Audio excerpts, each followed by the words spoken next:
What's up? Just want to say, I just want to discuss. You read the title. I just want to discuss the title. Man, I remember we can go all the way back in 2009 when I started this YouTube channel. I was posting videos for years. For years, I was posting videos on YouTube. I get 20 views. The most I think I received was like 120 views, and that probably was like friends and family that I would kept posting the same video on YouTube. I mean on Facebook, and they would click the link from Facebook and come on over. But I remember when I was only getting like 100 views per video for like not 2009, 10, 11, 12, 12, 13, 14, 15. So about 7 years. For about 7 years. And then was it 2016? Dang, I don't even remember the year I first went viral here on YouTube. I went viral here on YouTube once in like 2016, 2017 was the first time. The second time, which was the big one here on YouTube, was like 2019 or 2020. Yeah, it was like 2019. It was right before the pandemic. Yeah, it was. I got over 1 million views. That was from the Unchained Melody. Now, just recently, in the past month, maybe month and a half, I got over 6 million views, close to 7 million views, probably over 7 million right now views on TikTok. I'm like, and why is this so important? A lot of y'all already know the backstory, but I wrote a whole book about my backstory, about how I quit my job and lived on the street and was homeless because I wanted to make singing a full-time thing, because I wanted to be known for singing, and I had to learn how to sing first. Like in 2009 is when I said I'm gonna learn how to sing, because if somebody can get on the radio and sing Peanut Butter Jelly with a baseball bat and pay all their bills, I was not doing good. I didn't have enough money to take care of my children. Like, I was in a bad situation. So I was like, well, if somebody get on the radio and sing Peanut Butter Jelly with a baseball bat and pay all their bills, I started off trying to rap first. Yeah, I figured out there was too many people doing that. Then I was like, well, a lot of men don't really, they look at singing as gay. Where I'm from, you may not can relate to that, but where I'm from, a lot of men looked at singing as gay. So I was like, well, being that a lot of men won't do that, that means it's not too many people in the market. It's not saturated with singers. So I was like, I'm gonna learn how to sing. And when I started singing, everybody was like, you need to quit, you should give up, like you're really not that good. Like, and then it came to a point where I started street performing, singing in the street, because I was getting over my fear of singing in front of people. Because when I first started singing, I was scared to sing in front of people.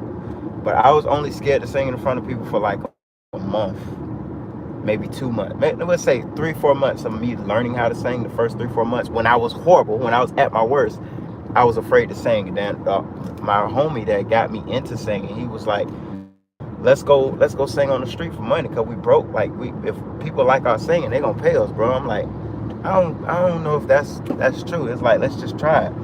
So he went out there. We was making a few dollars. So I was like, man, like, if I can make money singing on the street, like, it can't replace a full-time job. But when I need to buy Pampers, when I need to buy formula for my babies, like, and I need it like right then, versus panhandling, because I was having a hard time back then, versus panhandling for money to try to get what I need for my kids. Because when I used to have to panhandle for food and Pampers, I needed those Pampers right now, not yesterday, not tomorrow. I needed, like, that pamper, if that pamper was sold right now, that means it needs to be changed right now. That's how bad we was doing. So singing, that was, I didn't have to panhandle for it. I could just sing for it. And you know what I mean? Now the problem was, I didn't realize I wasn't that good at singing. He was good at singing, so he was making all the money when we street performed. So when he wasn't there, I wasn't making as much money. So I was like, man. But what I did realize, by going to karaoke, by using YouTube videos to work on my vocals and work on technique and stuff like that, over time, people went from like, yeah, you probably should stop singing. Like, this ain't for you. Like, you just, like, you got potential, but it ain't enough. Like, People was born to do this, and I just don't think you should be wasting your time when you got kids to feed and all that. I'm like, nah, I'm gonna get it. They're like, all right. This the public. This not people that know me personally. People that know me personally, they just was like, they was trying to be supportive as possible. But it was enough for me not to quit, because the guy that I used to street perform, he used to always make, even though I sucked and I didn't realize how much I sucked until I looked in retrospect, he was very supportive when I was horrible. Like, that shows you how far support goes. For like a year, maybe 2 years, this man was telling me, you great, you good, bro, you got this, like, you really could be that. And when he was telling me that, it wasn't true. At the point that he was telling me that, it was a lie. It was not, he was not being truthful, because I hear how I sound going back to those videos today. That wasn't it. But him staying positive and saying only positive things, even though the public was saying something totally different, which it was the truth. I was listening to him because he had an influence and he had credibility with me, because he could sing. The public couldn't sing. He could, and I was taking his advice. So, but that goes to show you how much credibility has, because I didn't quit because of him.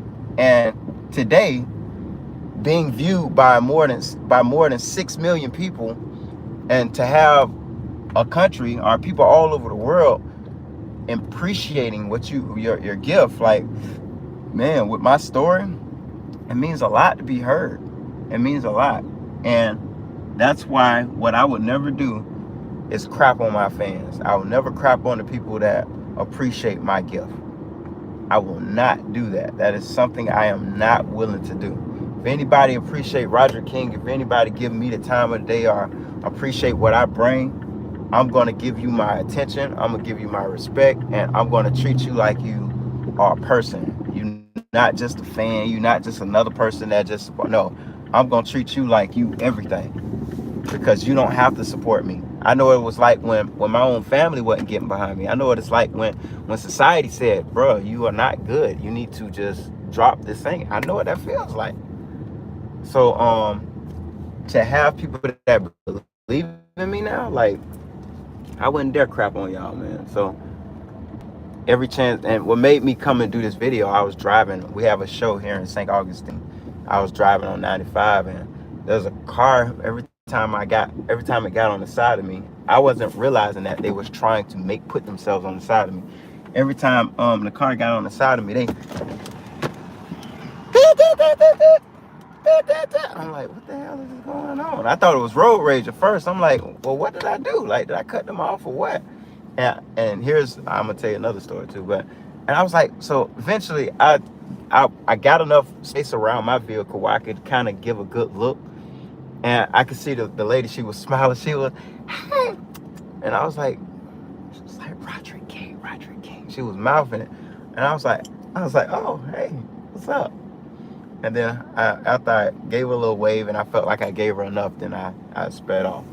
But that's when I put a post on Instagram saying, what I thought was road rage was a Roderick King fan. I love y'all, but drive first, and if you see me at a show, get a picture and autograph. I'm gonna give you all that, but drive safe. Because I don't know how long that lady was trying to get my attention, because I was in my own zone listening to some Tori Kelly. I was listening to Tori Kelly. Lay me down. Yeah, so when she finally got my attention, I'm like, wow. I don't know how long she was there, but I know it was a while, because I was trying to get around the truck subconsciously while I was doing whatever I was doing in the truck. But yeah, so another thing is, when I first went viral a few times, people will see you in public and they'll just be looking. And from where I'm from, when people looking, it's taken offensive, because usually when people looking like that, they what we call from the hood, swing on you.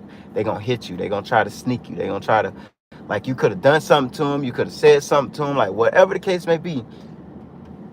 It's a good potential you about to get snuck. So when we see people, so if you look at me and I'm looking at you, if you're from where I'm from, you're gonna see that I made eye contact with you. And if you look second, like if you was already looking at me when I look at you, I'm gonna turn my head to break the eye contact. And if I turn back around and you still staring at me, we got a problem. That's how it is from the hood. So if I'm looking this way and I look and you looking at me, it's like, what you? It's like, okay, let me test it. Let me turn my head. Now, when I turn back around, if you still looking at me, it's a problem. And without us speaking, you just told me you had a problem with me. And that's how that goes in the hood. It's crazy, but that's what I was raised around. That's what we know. So when fans see you, I don't know what's going on in their head. I know I've met a handful of celebrities, maybe two handfuls of celebrities. So I kind of, it's like, wow, there they are. Look how tall they are. Look how short they are. Look at their body build. Dang, they done got old. They done got young. Dang, they don't look nothing like what they look on TV. Like, oh, that's the person that has this fame. Like, you looking and you're going through all these thoughts in your head, and a lot of times we don't realize we're staring, even though sometimes we do know we're staring. But you're getting that. So I had to get out of this phase for like a whole year. It was a lot of programming, a lot of talking to myself. I had to get out of this phase when I catch somebody looking like, what you looking at? There's been times where I would say something and then it was like, you're Roger King, right? And I'm like, in my head, I'm like, oh my gosh, I done got all rude and disrespectful with these people and they know who I am from what I do. I feel stupid. And that has happened to me more than 10 times. And after it happened enough, I know when people staring in public now, don't immediately assume that they got a problem with you. And that's coming from my background to this new career field, new career path, and all this stuff. So I had to learn to stop being rude and disrespectful when people are staring at me. And I got it now. It's been 6 years since I had to go through that process. So now I just got to get used to it with it driving. Driving is new. Well, it's really not, because it happened a few times. Twice. The first time I went viral, where I was at a traffic light and somebody, I'm like, whoa. I'm like, and I was so shocked. I didn't think to put the window down. But I'm sitting there still shocked. I'm like, what in the hell are you doing? And they didn't look homeless. You know how the homeless walk through the traffic light and try to ask. It wasn't that. You could tell this person looked like I was parked in a Publix or Walmart parking lot, and they were dressed and with their family ready to go in. That's how they were dressed. So I'm like, put the window down. It's like, Roger, can I take a picture with you? I'm like, picture? Like, oh, you know who okay, yeah. I'm confused. I take the picture, and then I'm like, all right. And she's like, oh, I don't know. I'm so shocked. I'm caught off guard. I'm kind of going through the process without consciously being there because I'm still in shock. So after she go back, I get through the light. The police pulls me over. I'm like, yeah, how may I help you? He was like, why do you have people walking up to your car? I'm like, well, first of all, why would you pull me over if they got out their car to walk up to me? Like, I don't understand why you would pull me over and they're out their vehicle. That could have been them threatening me with a gun. He was like, well, I feel you, but if they're trying to take a picture with you and all the other stuff, that probably means you're a public figure, or are you some kind of YouTube star or a TikTok star or something like that. I'm like, well, they were a fan, and what are you popular on YouTube? He was like, well, you qualify to get the tent. You need to get some dark tent so you can keep these people safe, because those safety issues can fall back on you. I'm like, wait a minute. So if somebody decided to jump out their car just to run to come take a picture of me or talk to me and they get hit, I can be held liable? Like, yeah, their family can sue you because you are the reason that they got hurt or they got killed or maimed or whatever the case may be. And that can be, it doesn't have to be criminal. It can be civil. I was like, wow. I was like, I never looked at it that way. He was like, so if you get dark tent, yeah, you may get pulled over, but all you got to do is let the officer know, hey, I got a lot of fans, XYZ, blah, blah, blah, blah. Show them if you got to show some proof, and this is for my protection. And they'll excuse that ticket all day long. I was like, okay, I didn't know that. So him pulling me over was actually really helpful, but it's just a whole side to this viral stuff. I mean, it has its good points and its bad points, but for the most part, I am just very, very thankful. I remember, and this is the last story, and I'll let y'all go. I remember I told you I quit my job and I lived on the street to try to become, to try to get discovered as a singer. Well, I traveled all over the country, homeless. The only way I was able to eat and travel was by singing. So I would sing at gas stations, grocery stores, on strips where there's a lot of foot traffic, like promenades. Anywhere that I could sing, it didn't matter where. If I could set up and drop a hat, I'm singing. I found myself in Vegas. I went all over the country, but found myself in Vegas. I remember being homeless in Vegas on the Las Vegas Strip, looked up at a particular hotel, and I said, one day I'm going to be paid to perform in this doggone hotel. Exactly a year later, I was already established with a band. The first band I ever been in my life, which I'm still in to this day. I was established with a band. We got paid to do a show at the very top of the hotel. There's a club that is exclusive. Everybody can't get access to this club. I don't care how much money you got. I don't know what the credentials you got to have or whatever to do a show or a private party in that club. I was with the band that was hired to come do the performance there. So I was standing at the very, very top of this hotel next to the sign. You know, in Vegas, all these places, all these things are large. Like, these hotels are large. So I'm literally upstairs looking down on the strip, the sign of this location. I'm looking down on it because we're so high. And I pointed down at the spot. I went Facebook Live and I pointed down at the spot where I stood just a year prior to that, saying that one day I'm going to be paid to. Do you know how touching, how emotional you can be coming from a situation like that? And in the back of your mind, you can say stuff and it feels so far-fetched from where you are in reality at the time. It feels like it's not realistic, but you know what you've been taught, like the law of attraction, whether that's God, whether that's whatever you've been taught, whatever you believe in, and you say things out of faith, out of confidence, out of the belief that you have in whatever it is you believe. And when that happens, the emotion that feels with you, oh my gosh, like that was such a, I still hold on to that moment, although it's gone. But that night, I slept in a shelter with a lot of other homeless people that night. With a lot of other homeless people talking about one day I'm gonna be paid to, what? This is Las Vegas. This is where everybody's doing, they have Usher doing residencies. They have Michael Jackson doing residencies. Like, they have some of the top celebrities in the world, and you think you, a guy, homeless, broke, on the Las Vegas Strip, gonna get paid to come out there and sing, and you just learned how to sing maybe 3 years ago? And then you're going to do it and it's exclusive. Get out of here. Why would this hotel pay you? What type of situation you going to be in? I ain't believe none of that. And exactly a year later for me to have that. So I'm here to tell y'all, if y'all want something, don't look for reality to give you evidence of what you believe or what you want. You don't need reality to give you any hints that you're going to get what you want. All you got to do is believe it, know it, say it, decide what you, that's another big one. You got to know what you want in detail. I want to be here. I want to make this much. And this is why, like, you got to believe in it. If you don't believe in it, you can forget it. But I'm telling you, if you have something you believe in it, don't give up on it, and have faith. Move like you have faith. When the universe or when the devil, Satan, whatever tries to tempt you or make you looks like it's not going to be tangible, like it's not going to be realistic, keep moving like you know. And I guarantee you what you want will be released. And the people that gets confidence, that get inspired by that, you're going to be able to help others. So your belief is not only helping you, you putting yourself in a position to help others. And you can't help nobody until you help yourself. So I'm just happy that I have been put in a position that using a gift, like even the Bible say, your talent, your gifts will make room for you. That, I don't care what your talent is. If your talent is breathing in your hand, I don't care what if your talent is sweeping the floor. I learned when I was heavy into Christianity, I learned how to do things with love. And here's what do things with love mean. What I thought do things with love mean is just I didn't know. Now that I'm thinking in retrospect, I didn't know what doing. But this is what doing things with love meant.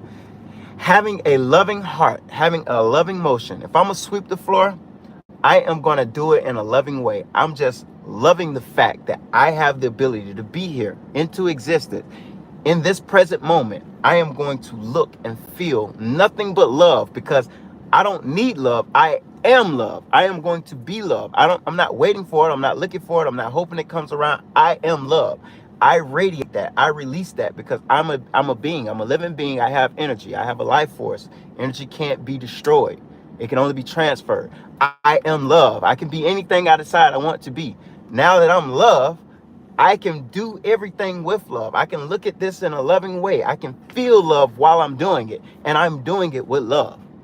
That's what doing it with love. That don't mean you have to have this impression that it has to put on you for you to feel it. You have to be love and project it outwardly. You don't wait for it to come in and say, oh, I got love. Oh, I got love. You be the example you want to see in the world, and you get back what you put out. You get back what you put out. So if you waiting for it to put in, there's be nothing to put out. So be love. You can look at, like I tell my girl, I tell her this all the time. I'm like, you know what? I look at you in a loving way, so there's nothing about you that I really don't like. Because I can look at you in such a loving way. Anything that you think is a flaw, I love. I just want it. I like it. It may be some distastefulness in it, but I still love it because it's coming from you. Because I look at you in a loving way. I can look at this truck in a loving way. And most people can call it, oh, that's just having a positive attitude. And the opposite of that, the yin to that yang, is having a negative attitude, being negative, always looking at everything in a negative fashion. Oh, well, I hope this guy don't fall on me today. Oh, I'm tired of this car. Every time I turn around, don't be a complainer, because those things are you're creating in your life. You don't want to create that. Don't think what you don't want to have. All the things you want to have, think it. Be a creator within your own small realm, with everything in your immediate vicinity. You create that with your thoughts. Energy, thoughts, and emotions cause things to happen in reality. Don't be around complainers. Don't be around nobody whining, complaining, and crying about life. They're projecting all that stuff on you because you're within their realm. And for those Christians, people that are into Christianity, you are there as a saint to reverse the things that people are saying. So, our mouth is a sword. Words are spiritual. I can speak life or death. Life or death is in the tongue. So while you have all these believers around spewing death, spewing hate, you're supposed to be reversing that. You're supposed to be, if you hear somebody say, oh, I hate everybody in here, in your mind, in your heart, you're supposed to go in your heart, Lord, I just want to thank you right now for giving me the ability to come to you as humble as I know how, to reverse everything in this environment that has been sent out to damage, destroy, and hurt the spirits and lives of the people in this immediate vicinity. I am your saint, and I'm here to push down anything Satan. You're supposed to bind that. That's your job. That's your job. In the flesh, you shouldn't even be oh, I don't know why they saying that about people, and I don't. That's what, if that's the space they in, that's in the space they in. But now they're rubbing that off on you, because now you're conducting it and sending that same energy out, right? So I can go on and on and on. Highly combustible. I haven't talked to you in so long, bro. We gotta find time where we can talk, right? And then, I don't know what country you're in, but I gotta come see you too. I'm the type I like to come see you. So we need to find a way to link up. I think I got you on Facebook, right? Highly, I'm gonna try to find a way to reach out to you. If you don't reach out to me first, I'm gonna find a way to reach out to you, because we need to talk. I just want to catch up, see what you've been up to. I've been busy, so I haven't been able to tune into YouTube, nothing. It's just been show after show after show. But Highly, we need to catch up, brother. But yeah, so that's why I'm just grateful to be in a position to for my gift to inspire others. I just want to inspire as many people as I possibly can. Anybody that comes from rough backgrounds, anybody that has difficulty, challenges in their life, it's just a phase. It's just a phase. And if this is right, you'll be okay. If you surround yourself with good information, good people, you'll be all right. It's just a phase. It's just a temporary discomfort. Now, if you take your reality as it is and you start spewing out what you're receiving from your reality, which isn't good or isn't comfortable, you're going to get more of what you're getting out. So although your reality could be penetrating and it could be negative, it could be distasteful, you find a way to put in your mind what you want to come out of your reality. Create your environment. Don't allow a reality that is false or that is a lie. And that's another thing. Sometimes reality is showing you a lie, because who I am right now today is not tangible. It's who I'm working to become. But it may be tangible who I'm trying to be right now today. It may become tangible a week from now, maybe a month from now. So what it looks like who I am today could be totally different a month from today. I could learn something that changed my entire mentality. You're always developing. Reality is always trying to catch up with what you're putting out. That's what they call when you have karma. But that's why am I going into all this? But anyway, so I want y'all to, if you haven't read my book, The Life That Brightens the Light, I tell my entire homeless experience when I quit my job, from the point I quit my job all the way up to the point of where I got with this band. It's a very inspirational story. When you see me get wins like getting 7 million views on TikTok, you'll know why I'm happy, why I'm excited, because all that stuff that I went through, that I dealt with, which is nobody's fault. I'm not blaming anybody. It took me being grinded by the iron for my iron to be sharpened.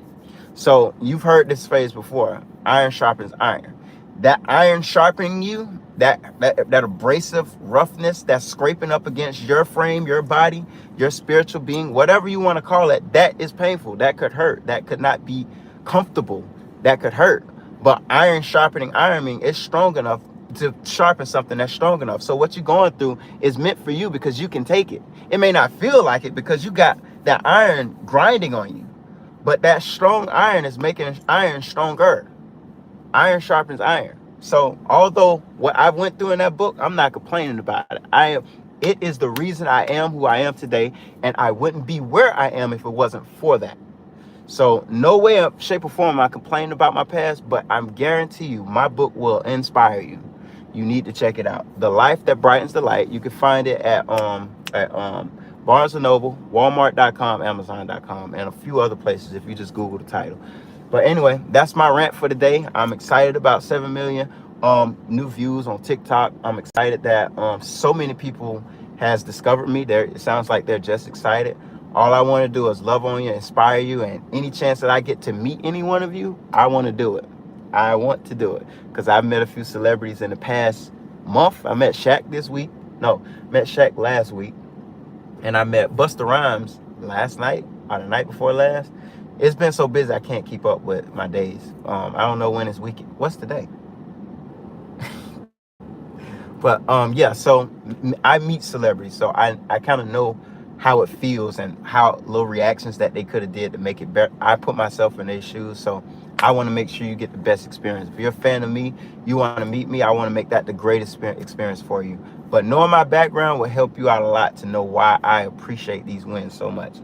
All right, so thank you for watching. If you're not subscribed, hit that subscribe button. If you want to request a song, put it down in the comments below, and I'll try to get that knocked out as soon as possible because I am making a strong comeback.